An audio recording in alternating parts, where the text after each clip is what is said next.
So നമ്മൾ SSC CGL എക്സാമിനെ കുറിച്ചിട്ടാണ് ഇന്ന് സംസാരിക്കാൻ പോകുന്നത്. ഈ ഒരു എക്സാമിനെ പ്രിപ്പയർ ചെയ്താൽ അറ്റൻഡ് ചെയ്യാൻ പറ്റുന്ന മറ്റ് കുറച്ച് എക്സാംസ് ഉണ്ട്. അതിനെക്കുറിച്ച് കൂടെ ഡീറ്റെയിൽ ആയിട്ട് എക്സ്പ്ലെയിൻ ചെയ്ത് തരും. ഇത് കുറച്ച് ലെങ്തി ആയിരിക്കും, ഒന്ന് ഫുള്ളായിട്ട് കാണാനായിട്ട് ശ്രമിക്കുക. ആദ്യത്തെ കാര്യം, SSC CGL exam August last week തൊട്ടാണ് സ്കെഡ്യൂൾ ചെയ്ത് വെച്ചിട്ടുള്ളത്. ഓക്കെ, അപ്പോൾ ഏകദേശം നമുക്ക് എത്ര സമയമുണ്ട് എന്നുള്ളത് ഒരു ഐഡിയ ഇപ്പോൾ ഉണ്ട്. ഇപ്പോൾ June to July to August, അങ്ങനെ റഫ്ലി നമ്മുടെ കയ്യിൽ ഒരു 2.5 മന്താണ് നമ്മുടെ കയ്യിലുള്ളത്. 2.5 മന്ത്. ഓക്കെ, കൃത്യമായിട്ട് പറഞ്ഞാൽ ഒരു 70 to 75 ഡേയ്സ് നമ്മുടെ കയ്യിൽ ബാക്കിയുണ്ട്. അപ്പോൾ ഈ ഒരു 75 ഡേയ്സിനുള്ളിലായിട്ട് മാക്സിമം ഇമ്പോർട്ടൻ്റ് ആയിട്ടുള്ള എല്ലാ പോർഷൻസും കവർ ചെയ്യുക. ലെസ് ഇമ്പോർട്ടൻ്റ് ആയിട്ടുള്ള പോർഷൻസ് കൂടെ പെട്ടെന്ന് കവർ ചെയ്തിട്ട് മൊത്തം ഒന്ന് റിവൈസ് ചെയ്യുന്നുള്ളതാണ് നമ്മുടെ സ്ട്രാറ്റജി. പിന്നെ SSC CGL സിലബസ് 1 മാത്സ് ആണ്, 2 ലോജിക്കൽ റീസണിങ് ആണ്, 3 GK ആണ്, general awareness, history, geography, polity, എക്കണോമിക്സും സയൻസും ഒക്കെയാണ്. അവസാനത്തത് ഇംഗ്ലീഷ്, വൊക്കാബുലറി തുടങ്ങിയിട്ടുള്ള ഇംഗ്ലീഷും നമുക്ക് കവർ ചെയ്യാനായിട്ടുണ്ട്. അപ്പോൾ ഇത് 4ആണ് നമ്മുടെ സിലബസ് എന്ന് പറയുന്നത്. ഈ സെയിം സിലബസ് ആണ് SSC CHSL എക്സാമിന്. ഇത് CGL എക്സാമിന് തൊട്ട് ശേഷം വരാൻ പോകുന്ന എക്സാമാണ്. ഇതിനും same syllabus, maths, reasoning, GK and finally English. പക്ഷേ ഇവിടുത്തെ വ്യത്യാസം എന്താ അറിയോ? SSC CGL എക്സാം എന്ന് പറയുന്നത് ഗ്രാജുവേറ്റ് ലെവൽ എക്സാം എന്ന് വെച്ചാൽ ഒരു ഡിഗ്രി ഉള്ള ഒരാൾക്ക് മാത്രം, അല്ലെങ്കിൽ ഒരു ഫൈനൽ ഇയർ ഓഫ് ഡിഗ്രി ഉള്ള ഒരാൾക്ക് മാത്രമേ CGL എക്സാം അറ്റംപ്റ്റ് ചെയ്യാൻ വേണ്ടി പറ്റുള്ളൂ. പക്ഷേ CHSL എക്സാം എന്ന് പറയുന്നത് +2 ലെവൽ എക്സാമാണ്, 12th ലെവൽ എക്സാമാണ്. അതുകൊണ്ടൊരു 12th ക്വാളിഫിക്കേഷനുള്ള ആർക്കും ഈ ഒരു എക്സാം അറ്റംപ്റ്റ് ചെയ്യാൻ പറ്റും. ഇതിനേക്കാളും ഈസിയർ ആയിരിക്കും CHSL എന്ന് പറയുന്നത്. CHSL ഭയങ്കര ഈസിയർ ആയിരിക്കും എന്നല്ല ഞാൻ പറയുന്നത്, CGLനേക്കാൾ ഈസിയാണ്. കാരണം CGL ഡിഗ്രി ലെവൽ എക്സാമാണ്, CHSL +2 ക്വാളിഫിക്കേഷനുള്ള ആൾക്കാർക്ക് അറ്റംപ്റ്റ് ചെയ്യാം. +2 ലെവൽ ടഫ്നെസ് ഉണ്ടാവുള്ളൂ. ഇപ്പോൾ മോഡറേറ്റ് ആയിരിക്കും, ഈസി ടു മോഡറേറ്റ് ആയിരിക്കും CHSL എന്ന് പറയുന്നത്. CGLനെ പ്രിപ്പയർ ചെയ്ത് വെറുതെ ഇരിക്കേണ്ടി വരില്ല, CHSL ക്വാളിഫൈ ചെയ്യാൻ വേണ്ടി പറ്റും. ശേഷമുള്ളൊരു എക്സാമാണ് SSC MTS എന്ന് പറയുന്നത്. SSC MTSനും സെയിം സിലബസാണ് വരുന്നത്, maths, reasoning, GK, finally English. ഇതിലും സിലബസാണ് വരുന്നത്. പക്ഷേ ഇത് 10th ലെവൽ എക്സാമാണ്. 10th ക്വാളിഫിക്കേഷനുള്ള ഏതൊരാൾക്കും ഈ എക്സാം അറ്റംപ്റ്റ് ചെയ്യാൻ വേണ്ടി പറ്റും. CHSLനേക്കാളും കുറച്ചും കൂടി ഈസിയർ ആയിരിക്കും MTS എന്ന് പറയുന്നത്. ഇവിടെ നിങ്ങൾ നോക്കുകയാണെങ്കിൽ ഒരു പാറ്റേൺ കിട്ടും. CGL എന്ന് പറയുന്നത് ഡിഗ്രി ലെവൽ എക്സാമാണ്, അതിൻ്റെ സെയിം സിലബസാണ് +2 ലെവൽ CHSLന് വരുന്നത്. CGLനേക്കാളും ഈസി ആയിരിക്കും +2 ലെവൽ എക്സാം. CHSLൻ്റെ സെയിം സിലബസ് തന്നെയാണ് MTSനും വരുന്നത്, അതിനേക്കാളും ഈസി ആയിരിക്കും. കാരണം ഇത് 10th ക്ലാസ് ക്വാളിഫിക്കേഷനുള്ള ഏതൊരാൾക്കും അറ്റംപ്റ്റ് ചെയ്യാൻ പറ്റുന്നൊരു എക്സാമാണ്, 10th ലെവൽ എക്സാമാണ്. അതിൻ്റെ ഒരു ഡിഫിക്കൽട്ടിനെസ് മാത്രമേ ഉണ്ടാവുള്ളൂ. CHSLന് ശേഷം CHSL അല്ലെങ്കിൽ MTSന് പ്രിപ്പയർ ചെയ്ത് അറ്റംപ്റ്റ് ചെയ്യുന്ന സമയത്ത് PYQs ഒന്ന് അനലൈസ് ചെയ്ത് അറ്റംപ്റ്റ് ചെയ്യുന്ന സമയത്ത് CGLന് പ്രിപ്പയർ ചെയ്താൽ CHSL അല്ലെങ്കിൽ MTS കിട്ടാനുള്ള ചാൻസസ് ആർ വെരി ഹൈ. കാരണം CGL ഡിഗ്രി ലെവലാണ്. ആ ഒരു ടഫ്നെസ്സോട് കൂടി സിലബസ് കംപ്ലീറ്റ് ചെയ്താൽ അതിനേക്കാളും ഈസിയർ ആയിട്ടുള്ള CHSL അല്ലെങ്കിൽ ഏറ്റവും ഈസിയർ ആയിട്ടുള്ള 10th ലെവൽ MTS എന്തായാലും ക്വാളിഫൈ ചെയ്ത് ഒരു സെൻട്രൽ ഗവൺമെൻറ് ജോബ് അച്ചീവ് ചെയ്യാൻ വേണ്ടിയിട്ട് പറ്റും. CGLന് ശേഷമായിരിക്കും CHSL, ഹോപ്പ്ഫുള്ളി CHSLന് ശേഷം മാത്രമേ MTS എല്ലാ വർഷവും കണ്ടക്ട് ചെയ്യാറുള്ളൂ. അപ്പോൾ ഇതാണ് ഏകദേശം എനിക്ക് പറയേണ്ടത്. ദെൻ നമ്മുടെ സ്ട്രാറ്റജി എന്താണെന്നുള്ളത് ഞാൻ പറഞ്ഞുതരാം. നമ്മുടെ കയ്യിൽ മൊത്തം ഒരു 75 ഡേയ്സ് ഉണ്ട്. ഓക്കെ, ഞാൻ പറഞ്ഞു നമ്മുടെ കയ്യിൽ മൊത്തം ഒരു 75 ഡേയ്സ് ഉണ്ട്. ആദ്യത്തെ 45 ഡേയ്സിൽ സിലബസ് കംപ്ലീഷനാണ് ഞാൻ ഉദ്ദേശിക്കുന്നത്. സിലബസ് കംപ്ലീഷൻ എന്ന് പറയുന്നത് ഏറ്റവും അധികം വെയിറ്റേജ് ഇല്ല, ഏറ്റവും ഇമ്പോർട്ടൻ്റ് ആയിട്ടുള്ള പ്രീവിയസ് ഇയേഴ്സിൽ ഏറ്റവും അധികം ക്വസ്റ്റ്യൻസ് ചോദിച്ചിട്ടുള്ള പോർഷൻസ് ആദ്യം നമ്മൾ കവർ ചെയ്യുക. അതാണ് ഈ 45 ഡേയ്സോട് ഞാൻ ഉദ്ദേശിക്കുന്നത്. അതിപ്പോൾ മാത്സിൽ ഏറ്റവും ഇമ്പോർട്ടൻ്റ് ആയിട്ടുള്ള പോർഷൻസാണ് ഞാനിവിടെ കൊടുത്തു വെച്ചിട്ടുള്ളത്. ദെൻ റീസണിങ്ങിൽ ഏറ്റവും ഇമ്പോർട്ടൻ്റ് ആയിട്ടുള്ള പോർഷൻസാണ് ഞാനിവിടെ കൊടുത്തു വെച്ചിട്ടുള്ളത്. ഇംഗ്ലീഷിൽ ഏറ്റവും ഇമ്പോർട്ടൻ്റ് ആയിട്ടുള്ള പാർട്ട് ഞാനിവിടെ കൊടുത്തു വെച്ചിട്ടുണ്ട്. ദെൻ ഏറ്റവും അധികം ക്വസ്റ്റ്യൻ ചോദിക്കുന്ന ഏറ്റവും ഇമ്പോർട്ടൻ്റ് ആയിട്ടുള്ള ജനറൽ അവയർനെസ്സിൻ്റെ ടോപ്പിക്സ് ഞാനിവിടെ കൊടുത്തു വെച്ചിട്ടുണ്ട്. ഓക്കെ, ജസ്റ്റ് കുറച്ച് വർഷങ്ങളുടെ ഒരു അനാലിസിസ് പ്രകാരമാണ് ഇത് ഉണ്ടാക്കിയിട്ടുള്ളത്. ഏറ്റവും ഇമ്പോർട്ടൻ്റ് ആയിട്ട് ഏറ്റവും വെയിറ്റേജ് ഉള്ള പാർട്ട് ഇത് കവർ ചെയ്തതിന് ശേഷം കുഞ്ഞു ലെസ് ഇമ്പോർട്ടൻ്റ് ആയിട്ടുള്ള പാർട്ടിലേക്ക് നമുക്ക് പോവാം.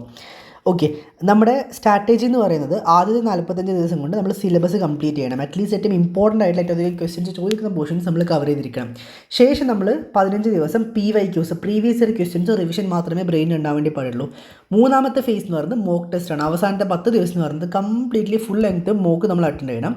അവസാനത്തെ 5 ദിവസം എന്ന് പറയുന്നത് ഫൈനൽ ലാബ്സ് ആണ്. ഫൈനലായിട്ടൊന്ന് റിവൈസ് ചെയ്യുക, അവസാന റൗണ്ട് ഒന്ന് ചുറ്റി റിവൈസ് ചെയ്യുക, ക്വസ്റ്റ്യൻസ് പ്രാക്ടീസ് ചെയ്യുക, മോക്ക് ടെസ്റ്റ് അറ്റൻഡ് ചെയ്യുക, ടെസ്റ്റ് സീരീസ് അറ്റൻഡ് ചെയ്യുക. അത് മാത്രമേ നമ്മുടെ ബ്രെയിനിൽ ഉണ്ടാവാൻ വേണ്ടി പാടുള്ളൂ. ആപ്ലിക്കേഷൻ ഡീറ്റെയിൽസ് ഒക്കെ ഞാൻ വാട്സാപ്പിൽ ഓൾറെഡി ഫോർവേഡ് ചെയ്ത് തന്നിട്ടുണ്ടാവും. നിങ്ങൾ ആദ്യം ഇപ്പോൾ ഫോക്കസ് ചെയ്യേണ്ടത് ഇവിടെ എക്സാമിൻ്റെ സ്ട്രാറ്റജി അല്ലെങ്കിൽ എങ്ങനെ പ്രിപ്പയർ ചെയ്യണം എന്നുള്ളത് മാത്രമാണ് മനസ്സിലാക്കേണ്ടത്. മൺഡേ എന്ത് ചെയ്യുക, പുതിയ ടോപ്പിക്സ് പഠിക്കുക, ക്വസ്റ്റ്യൻസ് പ്രാക്ടീസ് ചെയ്യുക, എഗെയിൻ പുതിയ ടോപ്പിക്സ് പഠിക്കുക, പ്രാക്ടീസ് ചെയ്യുക. ഇങ്ങനെ തന്നെ ആയിരിക്കണം നമ്മൾ പോകേണ്ടത്. പക്ഷേ സാറ്റർഡേ സൺഡേ കംപ്ലീറ്റ്ലി റിവൈസ് ചെയ്യണം. മൺഡേ ടു ഫ്രൈഡേ എന്ത് പഠിച്ചു റിവൈസ് ചെയ്യണം. നമ്മൾ എന്ത് പഠിച്ചു എന്നുള്ളതല്ല മാറ്റർ ചെയ്യുന്നത്, എത്ര റിവൈസ് ചെയ്തു എന്നുള്ളതാണ് അൾട്ടിമേറ്റ്ലി മാറ്റർ ചെയ്യുന്നൊരു കാര്യം. ദെൻ ഓവറോൾ ടൈം ലൈൻ നമ്മൾ നോക്കുകയാണെങ്കിൽ 45 ദിവസം കൊണ്ട് ഏറ്റവും ഇമ്പോർട്ടൻ്റ് ആയിട്ടുള്ള ലാസ്റ്റ് ടോപ്പിക്സും കവർ ചെയ്തിരിക്കണം. സിലബസ് കംപ്ലീഷനാണ്. ശേഷം നമുക്ക് ലെസ് ഇമ്പോർട്ടൻ്റ് ആയിട്ടുള്ള പോർഷൻസ് കവർ ചെയ്യുന്നതിന് വെച്ചാൽ അത് റിവൈസ് ചെയ്ത് PYQs കൂടെ ഒന്ന് അനലൈസ് ചെയ്ത് നോക്കാം. ശേഷം നമുക്ക് ഫുൾ ലെങ്തിൽ മോക്ക് അറ്റൻഡ് ചെയ്യാം. അവസാനത്തെ 5 ദിവസം ഒന്നും പുതിയതായിട്ട് പഠിക്കുന്നില്ല, ഫുൾ റിവിഷൻ മാത്രമായിരിക്കണം നമ്മുടെ ബ്രെയിനിൽ ഉണ്ടാവേണ്ടത്. ഞാനിത് പെട്ടെന്ന് പറയാണ്. സോ 4 ഗോൾഡൻ റൂൾ ഉള്ളത്. 1, സിലബസ് എത്ര പെട്ടെന്ന് കംപ്ലീറ്റ് ചെയ്യാൻ പറ്റും അത്ര പെട്ടെന്ന് കംപ്ലീറ്റ് ചെയ്യുക. 2, PYQs മാൻഡേറ്ററി ആണ്. ഇപ്പോൾ ഏതൊരു എക്സാം ആണെങ്കിൽ പോലും അതിന് എക്സാമിൻ്റെ പാറ്റേൺ ഡീകോഡ് ചെയ്യാനായിട്ട് ആദ്യം ചെയ്യേണ്ടത് PYQ വായിച്ചു നോക്കുക എന്നുള്ളതാണ്. 3, മോക്ക് ടെസ്റ്റും അതേപോലെ തന്നെ ടെസ്റ്റ് സീരീസും ഏറ്റവും ഇമ്പോർട്ടൻ്റ് ആണ്. കാരണം എത്രത്തോളം ക്വസ്റ്റ്യൻസ് പ്രാക്ടീസ് ചെയ്താൽ അത്രത്തോളം നമുക്ക് എങ്ങനെയാണ് ക്വസ്റ്റ്യൻസ് വരിക എന്ന് മനസ്സിലാക്കാൻ പറ്റില്ല. നമ്മൾ എന്ത് പഠിച്ചു എന്നുള്ളതല്ല ഈ ഒരു എക്സാമിന് മാറ്റർ ചെയ്യുന്ന കാര്യം. നമ്മൾ എന്ത് അതിൽ എത്രത്തോളം നമ്മുടെ ബ്രെയിൻ അതിൽ യൂസ് ചെയ്യുന്നുണ്ട് അല്ലെങ്കിൽ ക്വസ്റ്റ്യൻസ് പ്രാക്ടീസ് ചെയ്യുന്നുണ്ട് അത് മാത്രമേ മനസ്സിലാക്കാൻ പറ്റുള്ളൂ. ചില ആൾക്കാർ സിലബസ് കംപ്ലീറ്റ് ചെയ്തിട്ടുണ്ടാവില്ല, പക്ഷേ ചില ലോജിക് യൂസ് ചെയ്തിട്ട് ക്വസ്റ്റ്യൻസ് സോൾവ് ചെയ്യുന്നത് കണ്ടിട്ടുണ്ടാവും. ആ ഒരു ലോജിക് യൂസ് ചെയ്ത് എങ്ങനെ ക്വസ്റ്റ്യൻസ് സോൾവ് ചെയ്യണം, എലിമിനേഷൻ ടെക്നിക്ക് അടക്കമുള്ള കാര്യങ്ങളെ കുറിച്ചിട്ട് ഞാൻ ക്ലാസ്സിൽ എക്സ്പ്ലെയിൻ ചെയ്തിരും. അതേപോലെ തന്നെ സിലബസും കൂടെ അതിനനുസരിച്ച് കംപ്ലീറ്റ് ചെയ്താൽ മാക്സിമം നമുക്ക് പ്രൊഡക്റ്റീവായിട്ട് അറ്റൻഡ് ചെയ്യാൻ വേണ്ടിയിട്ട് പറ്റും. അവസാനത്തെ സമയം എന്ന് പറയുന്നത് പഠിച്ചത് മറക്കാതിരിക്കാനായിട്ടുള്ള റിവിഷനാണ്. അത് എല്ലാ ദിവസവും രാത്രി 2 മണിക്കൂർ ചെയ്യണം, എല്ലാ വീക്കെൻഡിലും ചെയ്യണം. സാറ്റർഡേ സൺഡേസിലായിട്ട് അവസാനത്തെ 5 ദിവസം കംപ്ലീറ്റ്ലി നമ്മളത് ചെയ്യും. സോ ഇതാണ് നമ്മുടെ അൾട്ടിമേറ്റ് എയിം. മോക്ക് എല്ലാ ദിവസവും എടുക്കണം, മിസ്റ്റേക്സ് മനസ്സിലാക്കണം, പുതിയ ടോപ്പിക്സ് അവസാനത്തെ ദിവസങ്ങളിൽ പഠിക്കാൻ വേണ്ടി പാടില്ല. അവസാനം റിവിഷനും അതേപോലെ തന്നെ കാമായിട്ട് മാക്സിമം ഇരിക്കുക, അത് മാത്രമാണ് അവസാനം നിൽക്കേണ്ടത്. അതേപോലെ തന്നെ റീസണിങ് നമ്മളൊരു 20 to 25 ക്വസ്റ്റ്യൻസ് എന്തായാലും അറ്റൻഡ് ചെയ്യണം. ഇംഗ്ലീഷും ഏകദേശം ഒരു 25 അറ്റൻഡ് ചെയ്യണം. ജനറൽ അവയർനെസ് ഒരു 20 എങ്കിലും സേഫ് ആയിരിക്കണം. ക്വാണ്ട് ഒരു 22 എങ്കിലും നമ്മൾ ചെയ്യണം. സോ 80 to 90 എന്തായാലും നമ്മൾ ഫസ്റ്റ് എക്സാമിന് അപ്പിയർ ചെയ്യുന്ന സമയത്ത് ഫോക്കസ് ചെയ്തിട്ട് ചെയ്യേണ്ട ഒരു കാര്യം. അറ്റ്ലീസ്റ്റ് ഒരു 80 to 90 എങ്കിലും നല്ല രീതിയിൽ അറ്റംപ്റ്റ് ചെയ്യാൻ വേണ്ടി ശ്രമിക്കുക. ബാക്കിയൊക്കെ വേർതിരിച്ച് കാണാം. ഓക്കെ, നമ്മുടെ കയ്യിലുള്ള സമയം ലിമിറ്റഡ് ആണ്.